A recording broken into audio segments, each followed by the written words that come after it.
Il y a pas longtemps je disais que j'avais beaucoup de messages à passer pour les coachs en 2023 et même les acheteurs de services de coaching. Et aujourd'hui on va un peu en discuter et en même temps je t'emmène dans une sorte de vlog de la vraie vie. Voilà, de la vraie vie, c'est-à-dire que je vais pas enjoliver en fait ce qui se passe aujourd'hui. Tu vas savoir parce que je trouve qu'on manque de ce type de contenu et que ça fait du bien. Donc déjà j'avais un rendez-vous aujourd'hui à 14 h qui a été annulé. C'est un peu un truc qu'on vit assez fréquemment en tant que coach, et là pour le coup sur ce rendez-vous là j'avais pas pensé à mettre de règles du type il faut annuler 48 heures à l'avance ou je ne sais quoi, parce qu'en fait ça m'arrive très rarement. Les gens en général ne décalent pas leur rendez-vous, c'est vraiment très rare, du coup j'y avais pas pensé. Ce qui fait que ça m'a un peu perturbé dans mon organisation parce que j'ai un TDAH et en fait quand je me réveille et que je sais que j'ai un rendez-vous à 14 h, genre mon esprit est concentré sur le rendez-vous de 14 h et j'arrive pas trop à me mettre en route le matin, c'est un peu bizarre. Je sais qu'il y a plein de gens qui vivent ça ici.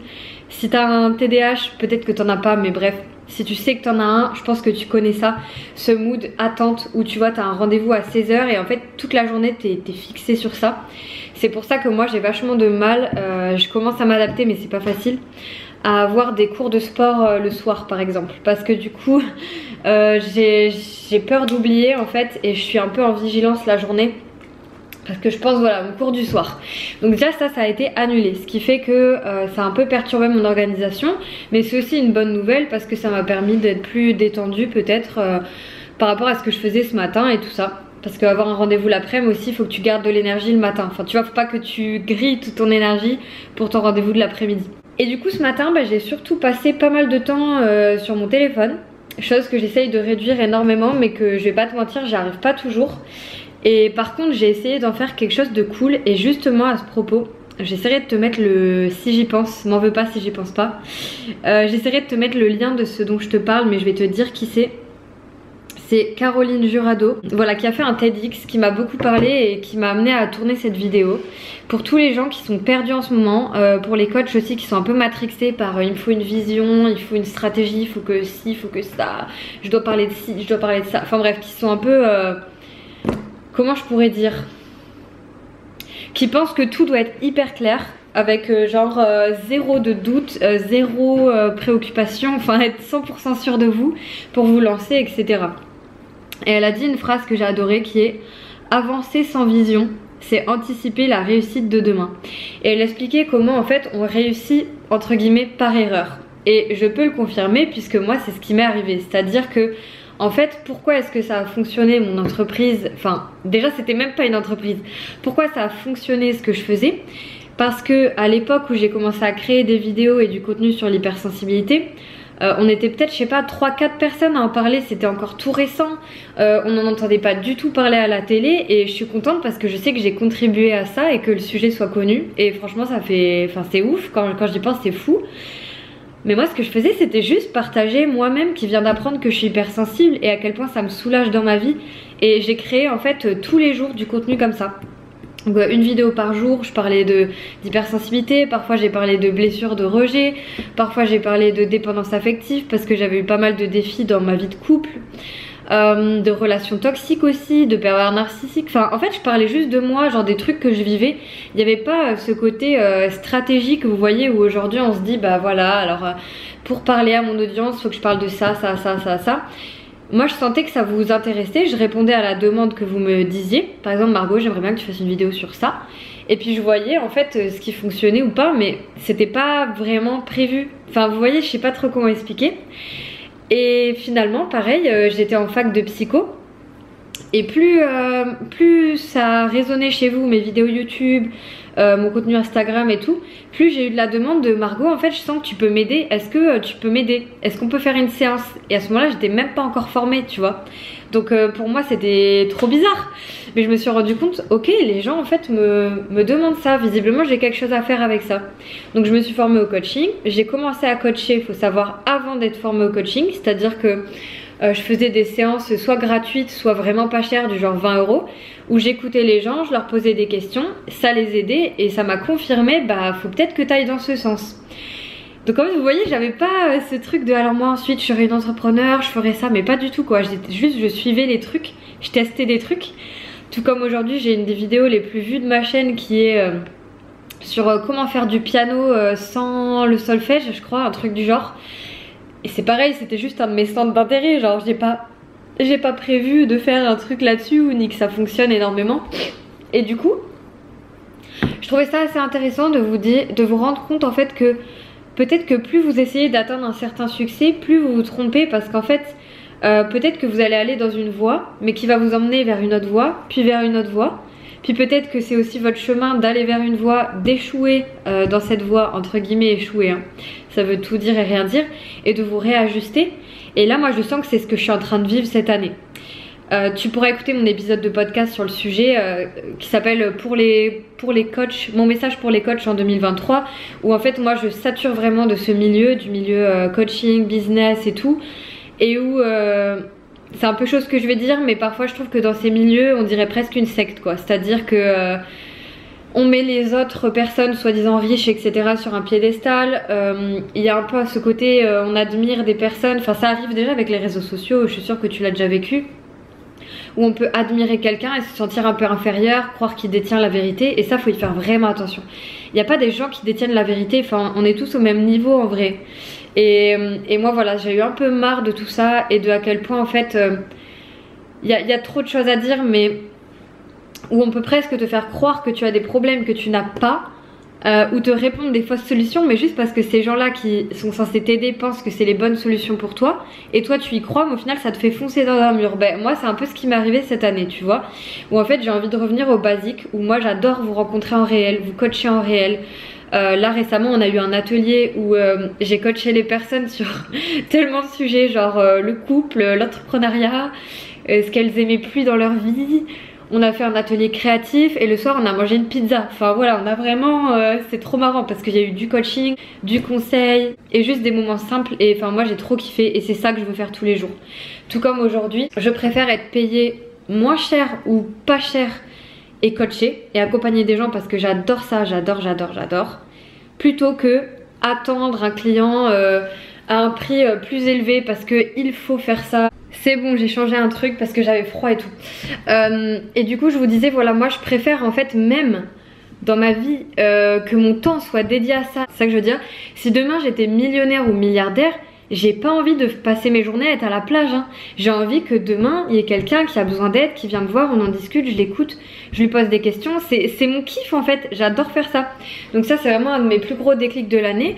Et qu'il faut que j'ose penser en fait d'une manière différente. Pourtant j'ai toujours été une rebelle dans l'âme, mais il faut croire que cette année je me suis un peu fait absorber par ce milieu où je pensais que les gens savaient mieux que moi, qu'ils étaient plus entrepreneurs que moi, que je sais pas quoi. Mais en fait moi mon job à la base c'est pas d'être une entrepreneur entre guillemets, c'est juste de donner des solutions à des gens, de conseiller des gens, d'écouter des gens, de poser des questions à des gens, de créer du contenu, enfin vous voyez. Donc bon bref, gros déclic de l'année. Il faut pas se perdre vraiment là-dedans et faire attention. Et quand on est hypersensible en plus et qu'on doute, déjà on a tendance à douter de sa réalité. Encore plus, je sais que pour ma part, avec un passé où j'ai été en présence de pervers narcissiques, etc., ça peut vite m'arriver. Faut vraiment faire attention parce que c'est un milieu où il y a de tout. Et faites attention à qui vous choisissez.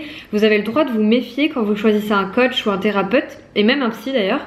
Vous avez le droit de vous méfier, de vouloir poser des questions, de vouloir prendre votre temps. Voilà. C'était trop important pour moi de le dire. Et pour vous embarquer un peu plus dans ma journée, donc je vous disais que j'ai passé pas mal de temps sur les réseaux parce que j'ai regardé cet épisode sur le fait qu'on n'a pas besoin d'avoir une vision et qu'il faut juste y aller et faire ce qu'on aime, et quelque part par le hasard ça va se passer, mais on peut pas contrôler tout. Moi je le vois bien que YouTube, j'ai un truc avec ça parce que les gens kiffent vraiment. Et du coup ça veut dire que peut-être c'est pas forcément ma voie de faire comme certains entrepreneurs, même si je me suis dit oui c'est sûrement mieux, il faut faire comme ça. Bah non, c'est peut-être pas mon truc.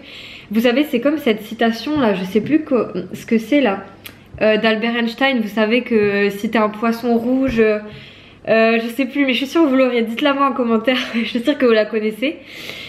Ben en fait pour moi c'est ça, c'est que souvent on se suradapte, on fait pas les choses d'une manière qui est comme nous. Et ben voilà, ça m'a mis un peu une claque cette année, c'était pas facile. Et là je suis en train du coup de faire plus au feeling et à ce point là. Donc j'ai ma boisson et regardez ce que j'ai reçu. Donc il faut juste que je vous déplace. Ici, voilà, je vais y arriver. j'ai reçu des cartes de visite. Donc ça c'est pareil. Alors ça vous savez c'est vraiment intéressant parce que aujourd'hui sur Instagram et tout, tous les jours là je vois une pub, oui ça c'est les cartes de visite de ma mère et voilà ce que j'en fais. Le mec jette les cartes de visite là parce qu'il trouve que c'est nul. Ok c'est cool en fait mais vous voyez moi je suis saturée de ça. De genre il faut que tu fasses ça, il faut pas que tu fasses ça, il faut que... On s'en fout, genre faisons comme nous voulons. Et moi les cartes de visite, certes je sais que c'est pas comme ça qu'on fait forcément connaître son activité. Pour moi c'est plus en créant du contenu régulièrement tout ça. Mais j'avais envie d'en avoir parce que j'ai envie de faire des salons. Des salons d'ailleurs où vous pourrez venir. Des salons en fait où les gens peuvent prendre des séances avec moi, découvrir mon travail dans ma région et tout ça. Du coup je les ai reçus et je les trouve trop beaux. Je vais voir si ça peut marcher. Ouais je crois que ça marche pour vous. Et là derrière il y a du coup les thèmes principaux de ce que je fais. Donc émotion, poser ses limites. Et j'ai mis le lien d'un Linktree pour que les gens trouvent facilement comment me contacter. Parce que c'est un peu le défaut des cartes de visite. Et j'aimais beaucoup le fait qu'elles soient autant originales avec plein de couleurs. Je trouve qu'elles se démarquent donc je suis super contente. Et vous voyez ça m'apporte trop de joie. Et si quelqu'un a envie de me dire c'est de la merde on fait pas des cartes de visite, mais va te faire foutre, je fais mes putains de cartes de visite comme j'ai envie. Et si ça marche pas, et ben je découvrirai que ça marche pas et j'arrêterai. Mais vraiment à un moment faut qu'on arrête de vouloir tout savoir à l'avance et tout. Je vous jure c'est... Peut-être que ça va pas vous parler si vous êtes salarié ou je sais pas. Mais c'est une problématique que j'entends mais chez énormément de coachs, énormément de gens qui se lancent, qui veulent tout bien faire et qui ont l'impression qu'il y a plein de règles et qu'il faut créer un business plan compliqué et tout. Alors que genre tu sais, tu peux juste faire au feeling. Un jour on te demande de l'aide, le faire. Si t'as envie de créer des cartes de visite, fais-le. Voilà bref, voilà. Je trouve que c'est trop important de vous partager ça parce que j'ai l'impression qu'il n'y a pas grand monde qui le fait et je trouve ça un peu inquiétant. Donc j'ai reçu mes cartes de visite. Et là je vous tourne cette vidéo et je vais vous montrer un truc que je compte faire cet après-midi. Pour moi-même cette fois-ci, parce que la dernière fois je l'ai animé pour mes clientes. C'est, alors attendez, ça c'est confidentiel.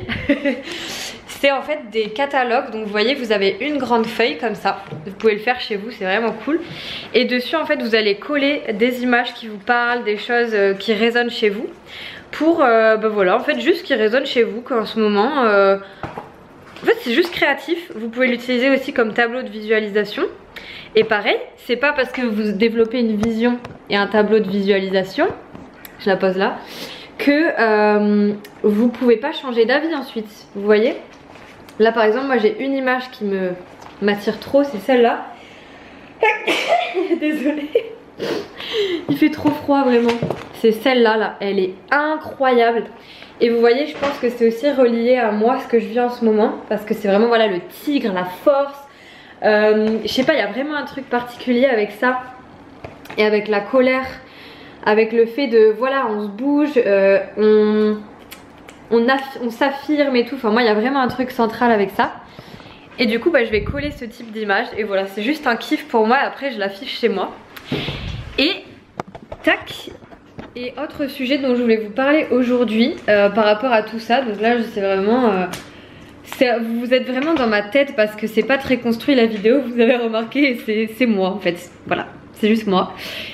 C'est du coup les réseaux sociaux. Je vous ai dit ce matin que j'avais passé beaucoup de temps. Pourtant j'essaye vraiment de réduire, d'y faire attention. Mais je me fais avoir à chaque fois. C'est vraiment un enfer.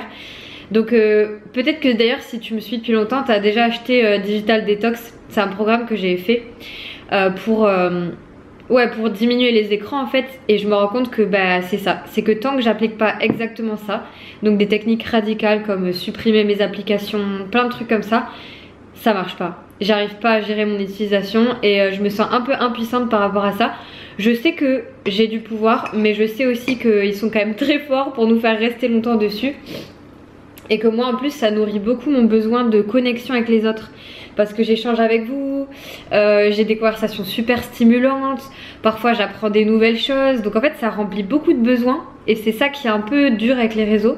Donc moi ce que je conseille toujours, mais encore une fois j'arrive pas toujours à le faire, c'est de commencer sa journée en lisant un livre, en écrivant ce qu'on veut faire aujourd'hui, en ayant un peu l'esprit un peu plus clair on va dire. Parce que sinon on va forcément finir sur les réseaux. Et en plus hier je me suis couchée tard et j'ai regardé un film, donc ça aide pas trop parce que déjà on dort un peu moins bien. voilà. Et ça c'est aussi la réalité de ma vie. C'est que j'ai encore des restes de stress post-traumatique liés à des violences que j'ai vécues. Et en fait dans les films très souvent, pourtant j'essaye de choisir des films pas violents, t'es déclenché. C'est-à-dire que, tu vois, je te donne un exemple. Imaginons que tu avais vécu, chose qui est plus rare, un attentat, et que tu regardes un film, et en fait dans le film il y a plein de choses similaires à ce que tu as vécu. C'est super choquant, c'est super dur à regarder, et en fait ça te refait vivre plein d'émotions très difficiles, et en général ça déclenche des cauchemars. En l'occurrence moi c'est ce qui s'est passé. Pourtant j'ai un processus où j'essaye de m'apaiser tout ça, donc je le vis quand même beaucoup mieux qu'avant, mais c'est vrai que c'est toujours perturbant. Et ça fait partie de mon quotidien, tu vois. Typiquement là, je sais que je vais arriver sur mes règles, je le sais parce que je dors moins bien, beaucoup de cauchemars, tout ça. Et je sais que pile avant mes règles, j'ai vraiment des symptômes de stress post-traumatique qui sont beaucoup plus forts. Donc sur ça, je sais qu'il y a peut-être un point à agir vraiment au niveau hormonal et mettre beaucoup de choses en place comme de la respiration, etc. Donc il y a des solutions pour ça et j'avais vraiment envie aussi de le partager parce que je sais que les gens qui vivent ça comme moi là au quotidien, ça peut être vraiment dur, ça peut être très déstabilisant, ça crée beaucoup d'angoisse, parfois on surréagit, on comprend pas pourquoi. Et d'ailleurs à ce propos, tu vois, j'adorerais te partager une situation que j'ai résolue hier grâce à mes connaissances en coaching et mon expertise du coup, tu vois. Et puis je dirais même grâce au fait que j'ai été moi-même coachée. Un truc que j'ai vécu hier qui est lié justement à mes propres blessures, où je me sens souvent pas considérée, que ma voix est pas prise au sérieux, qu'on me croit pas. J'ai souvent peur qu'on me croit pas et que quand je parle de quelque chose qui me fait mal, qui me fait souffrir, on pense que j'exagère. Genre j'ai peur, tu vois, qu'on me catégorise en mode t'es une victime qui se trouve des excuses, alors que juste je vais juste pas bien en ce moment-là et je sais que je suis pas la seule à ressentir ça. Et je vais te donner un exemple parce que je suis sûre que ça t'arrive d'avoir des réactions où tu te dis mais putain je réagis tellement bizarrement, je comprends pas pourquoi je réagis autant à un petit truc. Donc on était avec mon copain en train de faire de la boxe. Que j'étais surexcitée ce jour-là, j'étais une pile électrique, j'étais il faut que je frappe dans un truc, sinon je vais péter des plombs. Donc du coup lui il faisait, je sais pas si tu connais, c'est des paos, c'est-à-dire que t'as des trucs en fait qui, comme de la mousse sous tes mains, et puis moi je tape dedans, tu vois. Et il y a un moment en fait où je lui ai dit, attends tu sais quoi, j'ai trop envie de faire un high kick. Donc tu sais c'est genre vraiment, pam, voilà avec le pied. Et je lui dis j'ai envie de faire un high kick droit et ensuite à gauche. Il me dit ok et tout. Du coup on se met à faire ça, sachant qu'il y avait des gens autour qui nous regardaient, donc j'étais déjà un peu perturbée, tu vois. Et du coup je fais high kick droit, et là je vois que en fait il continue à droite, c'est-à-dire qu'il le passe pas à gauche, tu vois. Donc là on peut se dire mais c'est vraiment bidon, mais non, parce que moi je lui avais dit droite puis gauche. Du coup je me dis mais pourquoi il me laisse, pourquoi il continue à droite, pourquoi il fait ça et tout. Et je lui dis mais pourquoi tu mets à droite et tout, enfin je t'avais dit que je faisais droite gauche et tout. Donc là tu vois, là je commence à être activée parce que je me dis pourquoi il entend pas ce que je dis, enfin genre je suis pas entendue, tu vois, il y a ce truc qui commence à se mettre en place. Et lui il me dit bah non mais c'est bien comme ça, t'enchaînes sur la droite et tout. Donc je me dis ok. Et tous les deux on sent que l'énergie a changé. Genre tu sais ce moment où tu te sens en haute énergie avec quelqu'un et là d'un coup fou, là tu sens que ça va pas trop, il y a quelque chose qui passe pas. Du coup on commence à en discuter et moi je fais un peu une analyse coaching on va dire sur moi-même. Et en fait je me dis ok donc qu'est-ce qui s'est passé, à quel moment j'ai commencé à me sentir mal. Déjà j'essaye d'identifier. Donc c'est quand il est resté à droite et il est pas parti à gauche. Ok, qu'est-ce qui me dérange du coup là-dedans, c'est que je lui avais dit droite puis gauche. D'accord, mais du coup qu'est-ce qui me dérange dans le fait que je lui ai dit ça et qu'il l'a pas fait. Et je me rends compte que c'est je me sens pas entendue, j'ai l'impression que ma voix n'est pas prise au sérieux, que ma voix ne compte pas, etc. Donc en fait quelqu'un dans la même situation à ma place ne réagirait pas du tout de la même manière, hein, faut savoir. Mais ça en fait faire écho à mes propres blessures où j'ai pas eu forcément quelqu'un pour parler de ce qui m'arrivait, ou quand j'alertais sur quelque chose de grave dans mes émotions, ma santé mentale, c'était pas très pris au sérieux. Surtout que dans l'ancienne génération, malheureusement ils sont pas assez informés là-dessus. Et ils prennent un peu tout pour des caprices on va dire. C'est des choses comme ça qu'on nous a retransmis. Et du coup c'est ça, je me sens invalidée dans mes émotions, dans ce que j'ai demandé, dans mon besoin en fait. Et plus je commence à analyser, plus je me dis mais qu'est-ce qui me gêne vraiment. Et en fait c'est que je sentais mes besoins ignorés. Moi j'avais besoin de rester sur un truc dans ma routine un peu que je connais de un high kick à gauche, à droite, voilà. En fait j'avais pas fait de boxe depuis des mois. Et bref, et donc c'est tout ça qui m'a vachement perturbée. Et rien que d'avoir mis les mots dessus moi-même, d'avoir reconnu ok en fait il y a une partie de moi là qui a été vraiment déclenchée. Et c'est normal, c'est lié à mon passé etc, c'est normal. C'est normal en fait, j'ai pas à m'en vouloir, j'ai pas à me dire je suis trop réactive etc. Et j'ai vu qu'il y avait aussi d'autres peurs qui s'étaient déclenchées comme la peur d'être chiante, très fréquent chez les femmes que j'accompagne aussi. La peur d'être chiante, la peur d'être dérangeante, la peur d'être trop réactive. Vous savez, je vous ai montré un tigre tout à l'heure, c'est écrit la colère est une force et ça parle du fait que les femmes ont appris à inhiber leur colère. Parce que quand elles s'énervent, on les traite d'hystériques, chose que j'ai vécue aussi personnellement. Alors qu'en fait, utiliser sa colère, c'est vraiment dans sa voix, c'est une défense. On en a besoin en fait, c'est vraiment une défense. Vous savez, dans un exercice que j'ai fait en coaching avec Carole Rinaldi du coup, on voyait à un moment le ton de la voix et c'est assez incroyable. Regardez, vous allez voir. Par exemple, si je vous dis... Donc attendez, je vais vous faire vraiment posture... voilà. Si je dis stop, arrête, voilà, vous sentez pas de colère. Si je dis stop ou stop, voilà, vous sentez la différence dans la voix. Là moi j'arrive à la ressentir parce qu'on l'a travaillé. C'est pas venu comme ça tout seul d'un coup, attention. Ce truc là, ce truc en fait, on en a trop besoin. Et on a appris à l'étouffer les femmes. Et c'est hyper triste. Et beaucoup d'hommes aussi d'ailleurs, hein. Je dis les femmes mais beaucoup d'hommes aussi. Et bref, ça m'a fait vachement faire écho à tout ça. Et je me suis rendu compte en fait c'est pas lui qui m'a agacée. C'est pas lui que j'en veux, que je dois en vouloir et qui a mal fait. C'est moi, j'ai eu vraiment peur d'être chiante, j'ai eu peur d'être ignorée et j'ai eu vraiment mal au cœur. Et pareil, je me suis rendu compte qu'on aurait pu préciser. Par exemple, quand je lui ai dit droite-gauche, lui il a compris droite pendant longtemps et gauche pendant longtemps. Moi je voulais dire une fois droite, une fois gauche.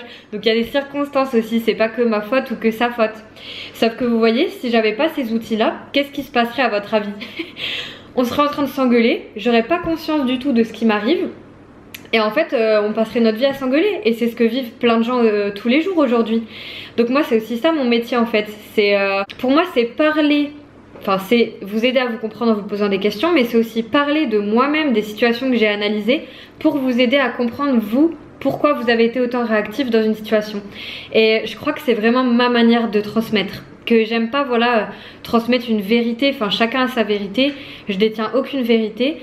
Et par contre en m'analysant moi-même je vois que ça vous parle vachement. Et il y a des gens parfois que ça impressionne mais parce que j'ai déjà reçu des messages de mais comment tu fais pour t'analyser comme ça. Mais parce qu'en fait tous les jours je pose des questions aux gens. J'ai été coach chez moi-même et il y a des questions que je me pose. Comme je vous ai dit, qu'est-ce que je ressens, pourquoi ça m'énerve autant, quelle image de moi ça montre. Donc là je me suis dit trop réactive, trop peut-être injuste. Voilà, j'ai un peu la blessure d'injustice, peur d'être injuste avec l'autre, peur d'être trop énervée. Donc voilà, dès que je me pose ce genre de questions, je commence à un peu savoir ce qui a été déclenché.